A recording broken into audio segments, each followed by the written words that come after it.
ауру батпандап кіріп, мысқылдап шығады. Өкінішке қарай, деструктивті идеология вирусын қоғам жұқтырды. Сол бүлдіргі идеология әке мен баланы араздастырды. Өзге дін өкілдерімен жауластырды. Қоғам құндылықтарын құнсыздандырып, дәстүрді мансұқтады. Қазір интернетте орталық Азиядан шыққан 10-ға жуық псевдо-уағызшы белсенді. Көбі этникалық өзбек, тәжік ұлтының өкілдері дінді бұрмалап, мүдделеріне қарай саясиландырған. Алаңдататыны бұлар кәмелет жасына толмағандарға тұзақ құра бастады. Қайырымдылықты бүркемеленген экстремистер бейресми марказдар арқылы арбайды. Медресе атын жамылып, мұсылмандардан жылу жинайды.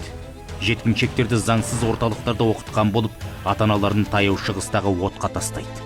Осылайша халықаралық террористік ұйымдарды жарылқайды.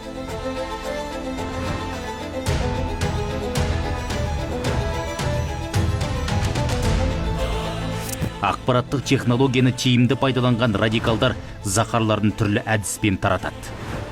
Негізгі аудиториялары ТМД елдері. Бүгін бұғатталған парақшалары ертеңінде еселеніп ашылады. Санаға сіңген уды сылып тастау оңай емес. Сондықтан адасып еміз дегенше адаспайтын жол ізде.